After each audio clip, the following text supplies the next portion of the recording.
Hi everyone, welcome back. I'm Dai, and today I am bringing you my February manga haul. So the stack does look a little smaller, and I do have a couple omnibus volumes, so I don't have as many volumes to talk about this month. But let's get into it. So right off the top here, I have volume 1 of Your Turn to Die Majority Vote Death Game, original story and adaptation by Nan Kidai, art by Tatsuya Ikegami. This is based on a video game, I believe, and it says that a couple of people who are friends get kind of kidnapped, and then they wake up and discover one of them has a key, but the key will only set one of them free. And then it says, thus begins a mysterious and sadistic game that will require all of their wits and faith in each other to survive. So I had hauled volume 2, I believe, in my January manga haul because volume 1 wasn't in stock, but now I have volume 1. This one definitely sounds interesting, and obviously majority vote death game probably has something to do with maybe people are like voting on who's gonna die in this situation. So yeah, I'm looking forward to seeing what that one's all about. It definitely sounded interesting, which is why I decided to go ahead and pick that one up. Then when I was at the Barnes & Noble for the manga club meeting, I picked up volumes 1, 2, and 3 of Danganronpa Another Episode Ultra Despair Girls, manga by Hajime Toya, created by Spike Chunsoft. So this is volume 1, volume 2, and volume 3. And I believe this is what happens between Danganronpa and Danganronpa 2. So I have been missing this series in my collection for a bit because they had only volumes 2 and 3, or they had volume 3, but they never had volume 1. And so I was very happy that when we had gone to the manga club meeting, they had all 3 volumes in stock. So I decided to go ahead and pick all of those up. I really enjoy the Danganronpa franchise, or what we've experienced of it so far. We have played 2 of the video games, and I have read through 1 of the manga adaptations. And yeah, really enjoyed that franchise. Next up I have From the Red Fog, Volume 1 by Mosae Nohara. This one is published by Yen Press, rated older teen. Did I even tell you what the other 2 were rated or published by? No, I didn't. So Your Turn to Die is published by Yen Press, rated teen, which I'm kind of surprised about that because it sounds like it's going to be really violent, but we'll see. And then Danganronpa is done by Dark Horse, but there's no age rating on the back. I would have to say this is probably teen or older teen. I'm not sure what the storyline in this series is, but based on the other 2, I would say teen or older teen. So, back to From the Red Fog. So this, I believe, is a historical. And it sounds like a boy was raised in darkness, or in a cellar, and he emerges into society at the turn of the 19th century, so it is historical. He has some unusual interests, so he travels from place to place looking for companions who share those interests. And it says, but always a red fog follows, consuming everything in its path. So this one sounded intriguing as well. The art style is very interesting. I'm looking forward to seeing what that one's all about. I don't normally enjoy historicals, but that one sounded and looked intriguing, so I thought I'd check it out. And I have volume 10 of Perfect World by Rie Aruga. This one's published by Kodansha, rated older teen. This is a series that I had collected most of it digitally, and so when it started publishing physically, I decided to go ahead and support that publication. This is a volume that I do not have digitally, so I'm looking forward to having the whole thing before I jump into that one.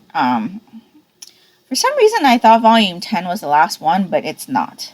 So I'm just going to happily collect that one until it's done. Then I have volume 6 of Call of the Night by Kotoyama. This one is published by Viz and is rated older teen. This one is about a boy who is struggling with insomnia, and he decides one day that he's just going to go outside and venture around instead of spending the entire night in his room doing nothing. And so while he's doing that, he meets a vampire. They strike up a deal, and it's just kind of their adventures together. I really enjoyed the series. I read volumes 2, 3, and 4 during the Haunted Manga Readathon in October. And so I'm really looking forward to getting back into this series. Something happened at the end of volume 4 that I was really curious about where the story was going to go from there. So, yeah. I'm enjoying that one. Looking forward to reading more of it. Then I have Volume 8 of The Witch and the Beast. This one is by Kosuke Satake, published by Kodansha, rated older teen. This one follows a pair of characters, and they are kind of, I guess you would call them supernatural kind of detectives or agents. They kind of go around solving crimes that are kind of supernaturally based. They've all got some kind of element like that to it. At least the cases that I've read. I've read 3 volumes of this series. I really, really enjoyed it. And one of the main characters is cursed. And so they're also trying to look for the witch that cursed them. And so, yeah, this is a series I really need to get back to because I really, really enjoyed this one. It is kind of gory, especially in the first episode that I can remember.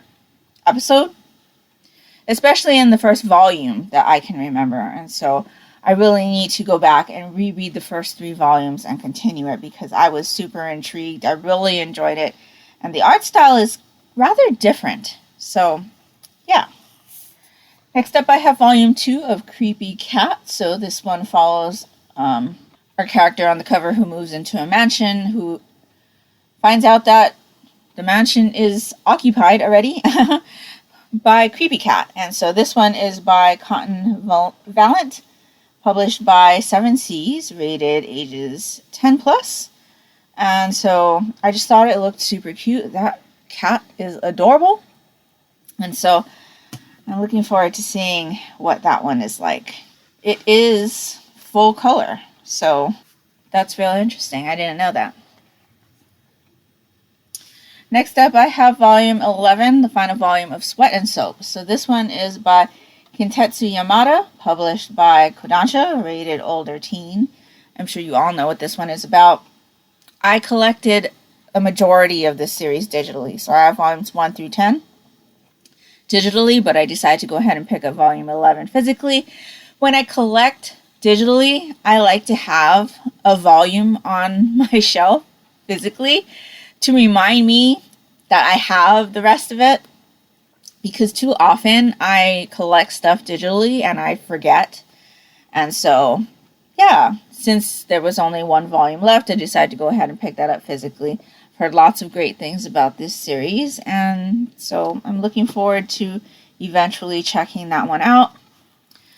The next one I have here is an omnibus, and it's one that I saw when I was at the Barnes & Noble for the manga club. So this is Dark Metro, the Ultimate Edition, art by Tokyo Kallen, story by Yoshiken. This one is published by Tokyo Pop and is rated older teen. So it says, what lies below Tokyo's subway system is more frightening than you could have ever imagined.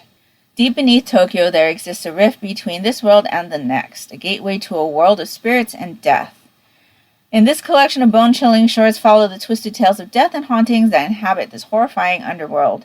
This Ultimate Collector's Edition includes the 3rd and final volume of the original Dark Metro series, never published before in English. So, obviously, there are others, but I presume you should be able to read these on their own since they're shorts. So I thought it was intriguing. The cover art was very interesting, and so I'm looking forward to seeing what this one's about. Probably going to save this one for more towards October just because it seems to deal with some creepy monsters, and so I think that'll be a fun read in the fall time. Next up I have Came the Mirror and Other Tales, story and art by Rumiko Takahashi. This one's published by Viz, rated older teen. So this is a compilation of short stories that I believe are more horror. And it says it also includes a rare behind-the-scenes autobiographical story about Takahashi's lifelong love affair with manga and friendship with manga creator Mitsuru Adachi. So I thought this sounded interesting. It's in the Viz Signature edition, and so it's got a bit of a weight to it, and I just thought it would be an interesting read, so I decided to go ahead and pick that one up. I picked up a physical copy of Volume 1 of Let's Play. It says Rocket Ship Entertainment, so I presume that's the publisher. This one is by Leanne M. Krecic. Layout assist by Nicholas Hogue. This is a full color graphic novel. I believe this is a webtoon about a video game creator, and then a popular streamer kind of like gives a bad review even though he hasn't played it like sincerely, and then I think he turns out to be her neighbor or something like that. I thought this one sounded interesting. I didn't know that it was coming out physically, but like with Lore Olympus, I decided to just go ahead and check it out. I don't usually read webtoons through the app, and so I'm glad they're coming out with these physically because they're much easier for me to read.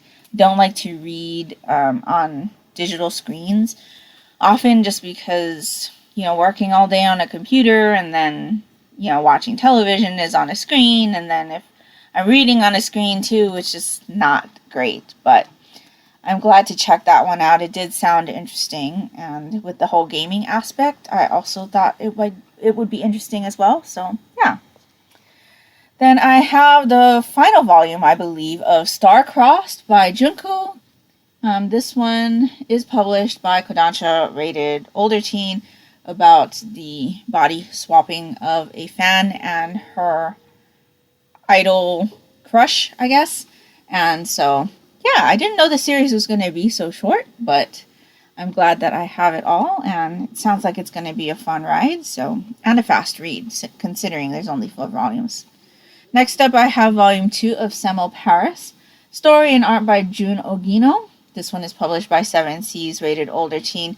This is a yuri about kaiju hunters or slayers, something like that, and I believe on the back of the first volume it said that it was about a pair of friends who are both these kaiju hunters, and then one of them gets killed, and then the one that is left is paired off with somebody else, and so I think that this story follows her journey with her new partner, as well as maybe a blossoming romance, considering it's a yuri.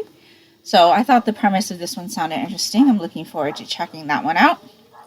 Next up, I have Volume 0 of Toilet Bound Hanako-kun. This one is by Ida Ito, published by Yen Press, rated teen. I believe this is the prequel to Toilet Bound Hanako-kun. I did read Volume 1 of this series for Manga Club, and I wasn't too impressed.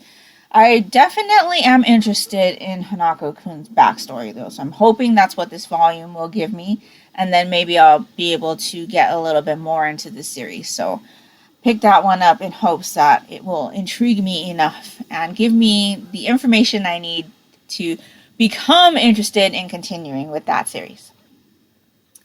Next up, I have Volume 1 of Hatsuharu. This one is by Shizuki Fujisawa, published by Yen Press, rated teen. This, I believe, is a high school romance shoujo manga, and there is a reason that I picked this one up, but I'm not going to share that with you at this moment. Next up, I have My Summer of You, Volume 2 of The Summer with You. This one is by Nagisa Furuya, published by Kodansha, rated older teen. And I believe this one is about these two guys who kind of bond over watching movies and their blossoming relationship, I think. So, yeah. Glad to have that one. Next up, I have 2 omnibus volumes of Yoa Pedal. So I have volume 17 and volume 19. I already have volume 18, so I was missing volume 17, so I filled in that gap and I got the newest release. So this one is by Wataru Watanabe, published by Yen Press, rated teen. This one follows a high school cycling club, and it's a series that we've watched several times and really, really enjoy. Really looking forward to the next season of this series. So I am collecting that one. I haven't read it yet. The art style is very different from the anime, so I'm a little bit concerned.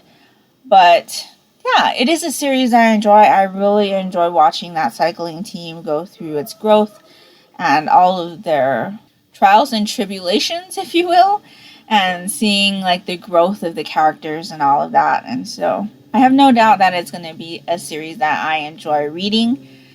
But I am a little bit apprehensive about the art style in the manga, I'm not gonna lie. So then I have volume 6 of Soul Eater in the Perfect Edition. This one's by Atsushi Okubo, published by Square Enix, rated older teen. As you know, I am collecting this series. I have only read the very first single edition of this series, but I have watched the anime. Really enjoyed it, so I'm looking forward to having the whole series eventually to read through and see what I think about the manga. Next up, I have the best of Attack on Titan in color. It's a little hard to read in here. The best of Attack on Titan in color by Hajime Isayama. So this is volume 1, published by Kodansha, and it says volume 1 of 2 back here. It's rated older teen. Says contains episode 46, episode 81, episode 69, episode 126, episode 71, episode 130, and episode 1, the original sketches. We are collecting the manga series. We have, I believe, all of the spin-offs digitally. We picked up a bunch of it digitally in a humble bundle. Anyway, I basically picked this one up for my daughter because she's more into Attack on Titan than I am. We still have not watched the last or most recent 3 seasons, I think. I really enjoyed the first season. I didn't enjoy the second season so much, and so I kind of like fell off of the wagon there. But I know my daughter's really interested in the series, and so I decided to go ahead and pick this up for her. I was really surprised that this was hardcover, so I am intrigued. I will probably flip through that sometime. And I will probably get into the manga, depending on how I feel about certain things, because I do know a little bit of spoilery info on that series, which I'm not too happy about. I like to avoid spoilers at all costs, and so when I stumble across them, it doesn't really make me happy, but knowing what I know, I'm not really super interested in continuing Attack on Titan. I will probably watch it, but I don't know how enthused I am about reading through the series, if you know what I mean. So we're down to the last 2 things. I have Full Metal Alchemist. This is The Abducted Alchemist. Novel by Makoto Inoue, original concept by Hiromu Arakawa. This one is published by Viz and is rated teen, so this is a light novel. And yeah, I've just been collecting these and will eventually read them sometime. And then the last thing I have here is an MXTX.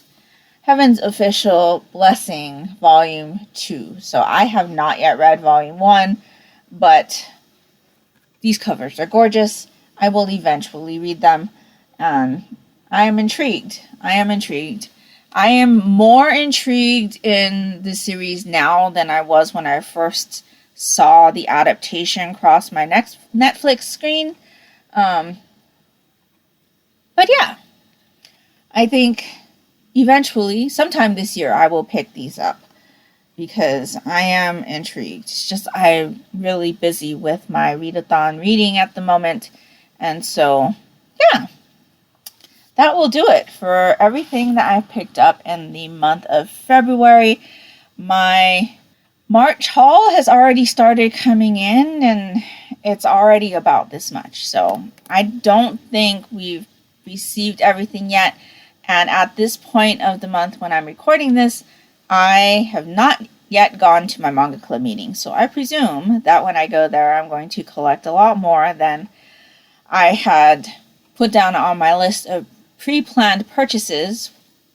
But yeah, the list of pre-planned purchases for March was a lot larger than I have had in a while, and it's a lot more than I like to have on a month-to-month basis, but there were just a lot of interesting things coming out, and we picked up a couple of backlist stuff as well. So yeah, that will do it for me today. Let me know down in the comments below if you have picked any of these volumes up or if you've read any of these series, what you thought of them, but please no spoilers. And if you would just like to let me know that you were here, if you could leave me a cat emoji down in the comments below, that would be greatly appreciated and would really help me out. That one's for Creepy Cat because I think that one's super cute. And that will do it for me today. So I hope you're all doing great. I hope you're all safe and healthy. And until next time, take care and smile always. Bye.